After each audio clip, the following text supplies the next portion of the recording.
ಹೇಳ್ರಪ್ಪ. ಏನ್ ಬಂದಿರ್ತಿ ಇಲ್ಲಿಗೆ? ನಮ್ಮ ಬಾಸ್ನ ಅರೆಸ್ಟ್ ಮಾಡವ್ರೆ, ಅದಕ್ಕೆ ಬಂದಿದೀವಿ ಅಭಿಮಾನಿಗಳು.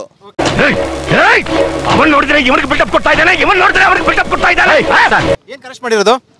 ಏನ್ಕೆ ಅಂತ ಅವ್ರು ಹೇಳ್ಬೇಕು ನಮ್ಗೆ. ಕೊಲೆ ಪ್ರಕರಣದಲ್ಲಿ ಅಂತ ಅರೆಸ್ಟ್ ಮಾಡಿದ್ದಾರೆ. ಅದು ಗೊತ್ತಿಲ್ಲ ಏನು ಅಂತ. ನಮ್ಮ ಬಾಸ್ ಆ ತರ ಮಾಡಲ್ಲ. ಪೊಲೀಸರು ಸುಮ್ಸುಮ್ಗೆ ಅರೆಸ್ಟ್ ಮಾಡ್ತಾರಾ? ಅದನ್ನ ಅವ್ರು ಹೇಳ್ಬೇಕಲ್ಲ. ಪೊಲೀಸರು ಹೇಳಿರುವಂತದ್ದು, ಪೊಲೀಸ್ ಕಮಿಷನರ್ ಹೇಳಿರುವಂತದ್ದು ಕೊಲೆ ಪ್ರಕರಣದಲ್ಲಿ ಅರೆಸ್ಟ್ ಮಾಡಿದ್ರಂತ. और अभी तो रुको, क्लाइमैक्स अभी बाकी. ನೀವು ಬಾಸ್ ಈಗಲೂ ಬಾಸ್ ಅಂತೀರಾ? ಪ್ರೂಫ್ ನಮ್ಮ ಬಾಸ್ ಅವರು, ನಮ್ಮ ಡಿ ಬಾಸ್ ಕೈಗೆ ಹಾಕೊಂಡಿಲ್ವಾ? ಡಿ ಬಾಸ್ ಅವರು ಬಿಟ್ಬಿಡ್ತೀವಾ? ಕೊಲೆ ಮಾಡಿರೋ ನೀವು ಹೆಂಗೆ ಹೇಳ್ತೀರಾ? ವಿಚಾರಣೆ ಇದೆ, ಕಾನೂನು ಇದೆ. ಆರೋಪ ಅಷ್ಟೇ ಮಾಡಿರೋದು. ಕೊಲೆ ಮಾಡಿರೋ ಅಂತ ಯಾರು ಹೇಳ್ತಾ ಇಲ್ಲ. ದೇವ್ರು ನಿಂಗೆ ಒಳ್ಳೇದು ಮಾಡ್ತದ? ನಿನ್ ಜನ್ಮಕ್ಕೆ ಹೋಗೋ. ಈಗ ನಾನು ಒಂದ್ ನಿಮಿಷ ಅಣ್ಣ, ನಾನು ಕೆಲವು ನ್ಯೂಸ್ ಚಾನಲ್ಗಳನ್ನ ನೋಡ್ತಾ ಇದ್ದೀನಿ. ದರ್ಶನ್ ಅವ್ರು ಅಲ್ಲಿ ನೋಡಿದವ್ರೆ ಇಲ್ಲಿ ನೋಡಿದವ್ರೆ ಅಂತ. ಅವರೇ ಏನಾರು ನ್ಯೂಸ್ ಚಾನಲ್ ಅವರೇ ಹೋಗಿ ಏನಾರು ವಿಡಿಯೋ ಮಾಡಿದಾರಾ? ಇದಕ್ಕೆ ಏನು ಉತ್ತರ ಕೊಡ್ತೀಯಪ್ಪ?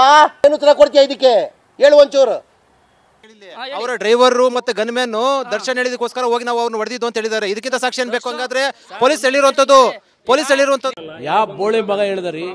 ಏನ್ರಿ ಅದು ಮಾತಾಡೋದು? ಹೊಡೆದಿರ್ಬೋದು, ಬಟ್ ಇದಾಗಿರಲ್ಲ, ಏನೋ ಒಂದು ಇದಾಗಿರುತ್ತೆ. ನಿಮ್ಮ ಅಮ್ಮನ ಪಿಂಡ ಯಾವ ಬೋಳಿ ಮಗನಿಗೆ ಅರ್ಥವಾಗುತ್ತದೆ ಸರ್? ಇವಾಗ ನಿಮ್ಮ ಮನೆ ಹೆಣ್ಮಕ್ಳು ಕೆಣಕಿದ್ರೆ ನೀವು ಬಿಡ್ತೀರಾ? ಒಂದ್ ನಿಮಿಷ ಅಣ್ಣ, ಇವಾಗ ನಿಮ್ಮ ಮನೆ ಹೆಣ್ಮಕ್ಳನ್ನ ಕೆಣಕಿದ್ರೆ ನೀವು ಸುಮ್ಮನೆ ಬಿಡ್ತೀರಾ? ಬಿಡ್ತೀವಣ್ಣ. ನಮಗೆಲ್ಲ ಗೊತ್ತಾಗೋಯ್ತು.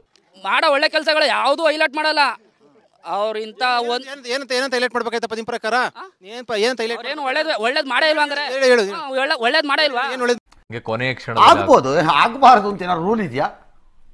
ಒಳ್ಳೇದ್ ಮಾಡೇ ಇಲ್ವಾ ಸರ್? ಎಷ್ಟ್ ಜನಕ್ಕೆ ಹೆಲ್ಪ್ ಮಾಡ್ತಾವ್ರೆ ಅವರು. ಏನ್ ಹೆಲ್ಪ್ ಮಾಡ್ತಾರೆ? No comments. ಇಲ್ಲ ಸರ್. ಪೊಲೀಸ್ ಅರೆಸ್ಟ್ ಮಾಡಿದ್ರೆ ಅಷ್ಟೇ.